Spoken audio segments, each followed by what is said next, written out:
प्रिय विद्यार्थियों, आज हम च से अर्थात और से जुड़े हुए अनेक कर्ताओं के अनुसार क्रिया का क्या रूप होगा, इससे संबंधित अनुवाद बताने जा रहे हैं। यदि वाक्य में प्रथम पुरुष, मध्यम पुरुष एवं उत्तम पुरुष सभी के कर्ता एक साथ आ जाएं और च से जुड़े हों और से जुड़े हों, तो उनका अनुवाद कैसे करेंगे, इस विषय में आज हम आपको बताने जा रहे हैं। पहला अनुवाद है, राम और श्याम दौड़ते हैं। यहाँ दौड़ने की क्रिया के दो कर्ता हैं, राम और श्याम, दोनों और से जुड़े हुए हैं और इसीलिए क्रिया में यहाँ द्विवचन का प्रयोग है। राम और श्याम दौड़ते हैं। तो दौड़ने की क्रिया के ये राम और श्याम दोनों कर्ता हैं, इसलिए दोनों में प्रथमा विभक्ति का प्रयोग करेंगे। रामः, राम में प्रथमा विभक्ति एक वचन में, राम का रूप होता है रामः। और श्याम भी अकारांत पुल्लिंग शब्द है, इसका भी रूप राम की तरह चलेगा। तो श्याम का भी प्रथमा विभक्ति एक वचन में रूप होगा श्यामः, रामः, श्यामः। संस्कृत में और के लिए च अव्यय का प्रयोग किया जाता है। परंपरा अनुसार संस्कृत में च का प्रयोग बाद में किया जाता है। रामः श्यामः च, राम और श्याम। अब यहाँ क्रिया पर विचार करना है।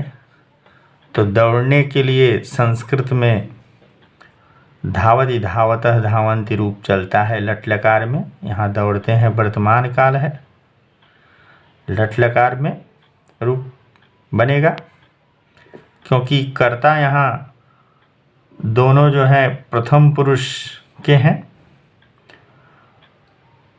और दोनों कर्ता प्रथम पुरुष के हैं और दो हैं, इसलिए प्रथम पुरुष द्विवचन की क्रिया होगी। धावति धावतः लट लकार में प्रथम पुरुष में द्विवचन की क्रिया होगी, क्योंकि कर्ता दो हैं, राम और श्याम। तो रामः श्यामः च धावतः, राम और श्याम दौड़ते हैं। अगला वाक्य है, हरि, मोहन और सुरेश दौड़ते हैं। यहाँ इस वाक्य में भी दौड़ने की क्रिया के कर्ता हैं हरि, मोहन और सुरेश, तीन कर्ता हैं। तो तीनों कर्ताओं में प्रथमा विभक्ति होगी।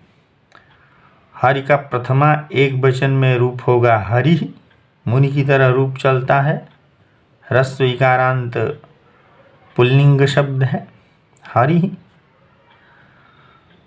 और मोहन का प्रथमा एक वचन में होगा मोहना। सुरेश का प्रथमा एक वचन में होगा, बालक के अनुसार या राम के अनुसार सुरेशः। और यहाँ पर और के लिए च अव्यय का प्रयोग हो जाएगा। हरि मोहनः सुरेशः च। अब क्रिया है दौड़ते हैं, बहुवचन की क्रिया है। यहाँ हरि, मोहन और सुरेश, हरि मोहनः सुरेशः, ये तीनों प्रथम पुरुष के कर्ता हैं। क्योंकि कर्ता तीन हैं, इसलिए संस्कृत में बहुवचन का प्रयोग होगा।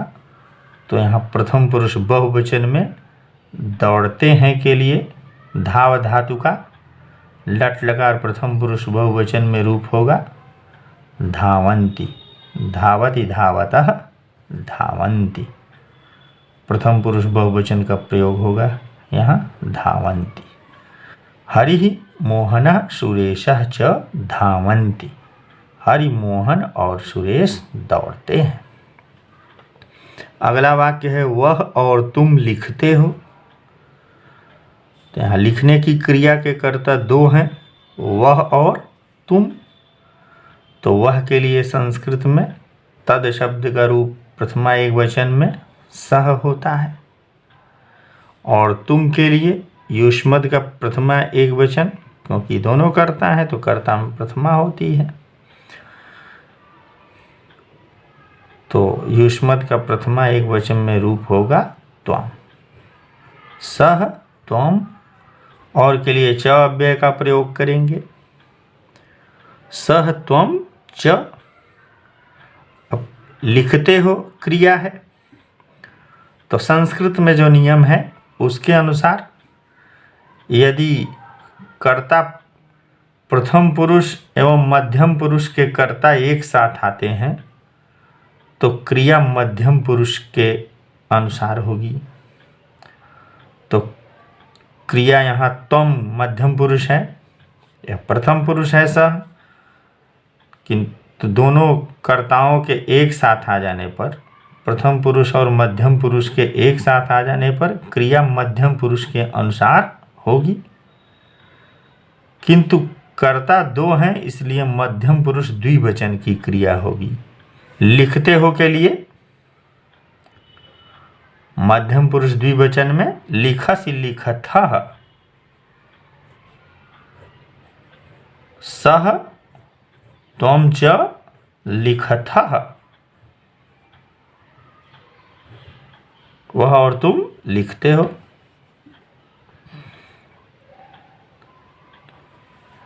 इसी प्रकार से अगला वाक्य है गंगा गायत्री और तुम हंस रही हो। यहाँ हंसने की क्रिया का कर्ता गंगा गायत्री और तुम है, तो तीनों में प्रथमा एकवचन का प्रयोग होगा गंगा। संस्कृत में इस प्रकार से संयुक्त व्यंजन का प्रयोग किया जाना चाहिए। गंगा प्रथमा एकवचन में गंगा का रूप गंगा ही होता है, गंगा गंगे गंगा। गायत्री का रूप नदी की तरह चलता है, तो प्रथमा एकवचन में गायत्री ही होगा। गायत्री गायत्र्यो गायत्र्य ऐसे रूप चलेगा नदी की तरह, प्रथमा एकवचन में गायत्री। और तुम के लिए युष्मद् का प्रथमा एकवचन त्वम होगा। और के लिए च अव्यय का प्रयोग करेंगे। हंस रही हो यह वर्तमान काल है और संस्कृत में इसमें भी लट लकार ही होता है। अब यह ध्यान देना है कि यहाँ गंगा और गायत्री ये दोनों तो प्रथम पुरुष के कर्ता हैं, किंतु त्वम मध्यम पुरुष का कर्ता है, तो क्रिया मध्यम पुरुष के अनुसार ही होगी, जैसा कि पिछले वाक्य में पिछले अनुवाद में हुआ था। तो हम मध्यम पुरुष के अनुसार क्रिया का प्रयोग करेंगे, किंतु कर्ता तीन होने के कारण मध्यम पुरुष बहुवचन की क्रिया होगी। तो हससि हसथः हसथ, मध्यम पुरुष बहुवचन में हसथ का प्रयोग होगा। अगला वाक्य है राम और तुम जाते हो। यहाँ भी जाने की क्रिया के कर्ता दो हैं, राम और तुम। तो राम और तुम में प्रथमा विभक्ति का प्रयोग होगा। प्रथमा विभक्ति एक वचन में रामः, तुम युष्मत् प्रथमा एक वचन में त्वम होगा संस्कृत में। और के लिए च अव्यय का प्रयोग करेंगे, रामः त्वम च। अब जाते हो यह वर्तमान काल की क्रिया है, क्योंकि कर्ता प्रथम पुरुष और मध्यम पुरुष दोनों के हैं, तो यहाँ पर भी मध्यम पुरुष के अनुसार क्रिया होगी, किंतु कर्ता दो है इसलिए द्विवचन का प्रयोग होगा। मध्यम पुरुष द्विवचन में जाते हो, यहाँ मध्यम पुरुष द्विवचन का प्रयोग होगा गम धातु का, गच्छसि गच्छथः, रामः त्वं च गच्छथः। ऐसे भी वाक्य हो सकता है त्वं रामः च गच्छथः। संस्कृत में कोई भी पद कहीं भी रहे अर्थ में अंतर नहीं आता है, अब ऐसे भी लिख सकते हैं। अगला वाक्य है वे लोग और तुम पूछते हो। पूछने की क्रिया के दो कर्ता हैं, वे लोग और तुम। यहाँ वे लोग बहुवचन है, प्रथम पुरुष बहुवचन है, तो तद का रूप करता है, तो प्रथमा विभक्ति बहुवचन में सहतौ ते, ते माने वे लोग, और तुम यहाँ एक वचन है, तो प्रथमा विभक्ति एक वचन में युष्मद का त्वम होता है, ते त्वम, और के लिए च का प्रयोग होगा। ते त्वम च, अब क्रिया है पूछते हो। यहाँ क्योंकि प्रथम पुरुष और मध्यम पुरुष, जैसा कि पीछे अनुवाद में देखा गया, दोनों के कर्ता हैं, तो क्रिया मध्यम पुरुष के अनुसार होगी, किंतु वचन यहाँ त्वम एक है और ते बहुवचन है, तो बहुवचन की क्रिया होगी मध्यम पुरुष बहुवचन में। पूछते हो, पूछना के लिए प्रच्छ धातु का प्रयोग होता है, जिसका लट लकार में रूप चलता है पृच्छति पृच्छतः पृच्छन्ति। यहाँ मध्यम पुरुष बहुवचन में होगा पृच्छसि पृच्छतः पृच्छथ, ते त्वं च पृच्छथ, वे और तुम पूछते हो, या तुम और वे लोग पूछते हैं।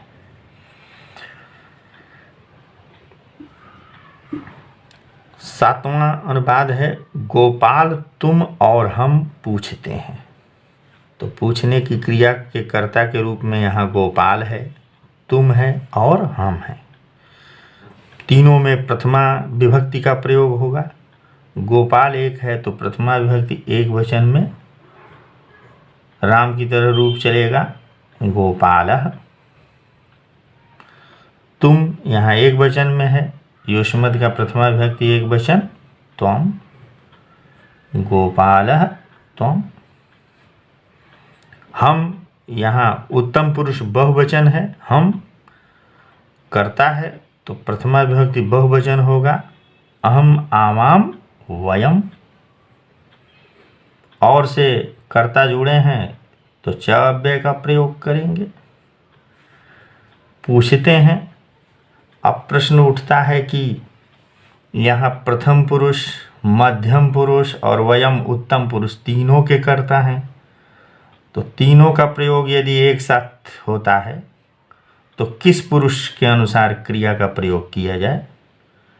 तो इसमें उत्तम पुरुष के अनुसार क्रिया का प्रयोग किया जाएगा, क्योंकि गोपाल तुम और वयम बहुवचन, गोपाल एक वचन, तुम एक वचन और वयम बहुवचन है, क्रिया बहुवचन की होगी।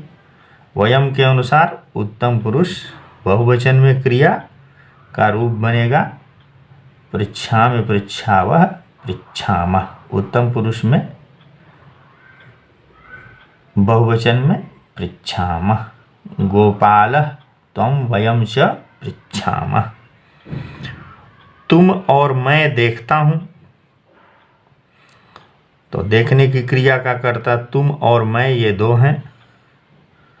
कर्ता में प्रथमा विभक्ति होगी। तुम के लिए युष्मद प्रथमा एक वचन में त्वम होगा।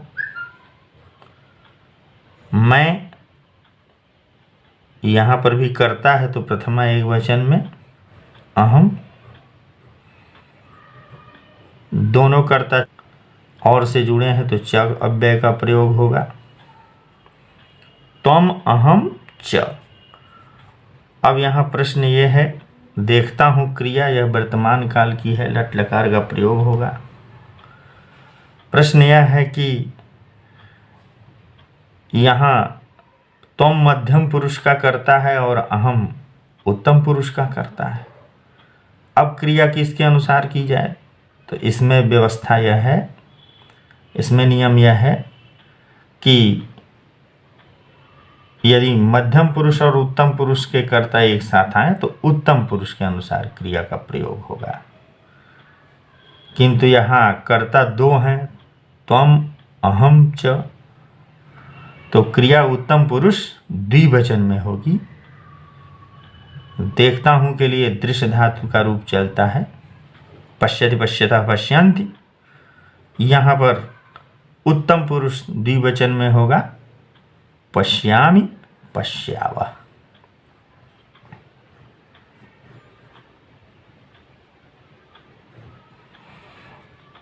उत्तम पुरुष द्विवचन में पश्यावः, त्वम अहम च पश्यावः।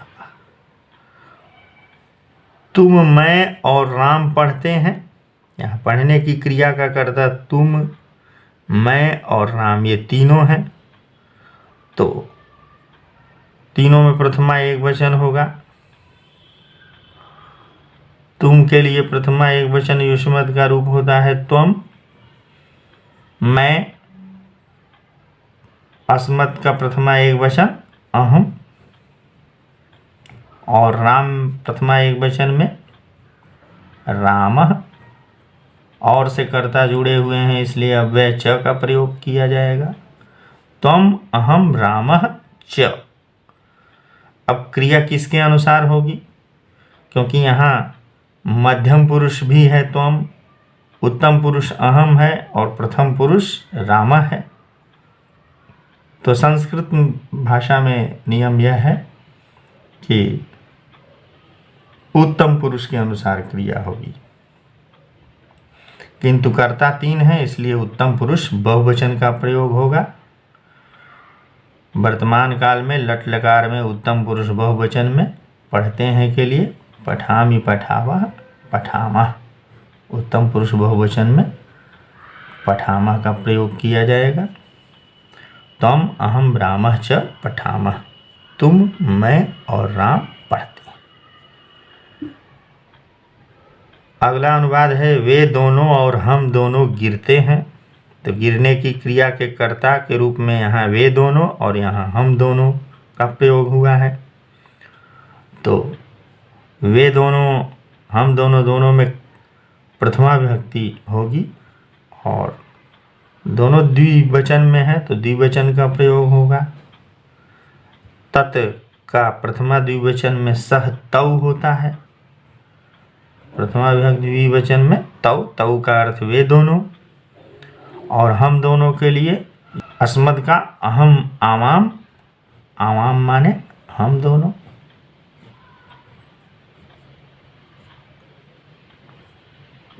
कर्ता और से जुड़े हैं तो च अव्यय का प्रयोग होगा। तौ आवाम च। यहाँ प्रथम पुरुष द्विवचन का कर्ता है और उत्तम पुरुष द्विवचन का कर्ता है। तो यहाँ उत्तम पुरुष के अनुसार क्रिया होगी, लेकिन कर्ता मिला करके यहाँ द्विवचन और द्विवचन अनेक कर्ता हो जाते हैं, चार कर्ता हो जाते हैं। तो यहाँ बहुवचन का प्रयोग होगा।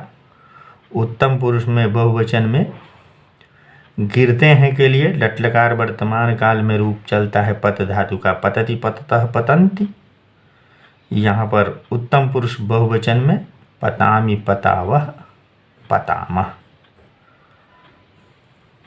उत्तम पुरुष बहुवचन में पतामः होगा। तौ आवाम च पतामः। वे दोनों और हम दोनों गिरते। तो इस प्रकार से आप लोग ध्यान देंगे कि यदि वाक्य में प्रथम पुरुष, मध्यम पुरुष और उत्तम पुरुष एक साथ आते हैं तो उत्तम पुरुष के अनुसार क्रिया होगी। यदि प्रथम पुरुष और उत्तम पुरुष आते हैं तो उत्तम पुरुष के अनुसार क्रिया होगी। और यदि प्रथम पुरुष और मध्यम पुरुष आते हैं तो मध्यम पुरुष के अनुसार क्रिया होगी। लेकिन वचन कर्ता की एकता या अनेकता के आधार पर निर्णित होता है। यदि कर्ता दो हैं, द्विवचन है, तो द्विवचन का प्रयोग होगा। यदि कर्ता बहुत हैं तो बहुवचन का प्रयोग होगा। कहीं कहीं च के प्रयोग में भेद भी दिखाई देता है। जैसे संस्कृत नाटकों में इस प्रकार का प्रयोग मिलता है कि ततः प्रविशति रामः श्यामः च, तो उस आधार पर कुछ लोग च में इस प्रकार का प्रयोग भी मान लेते हैं, किंतु जहाँ भी च का प्रयोग होता है वहाँ ततः प्रविशति रामः श्यामः च, तो यहाँ क्रिया का दोनों के साथ अलग अलग संबंध होता है कि रामः प्रविशति श्यामश्च प्रविशति।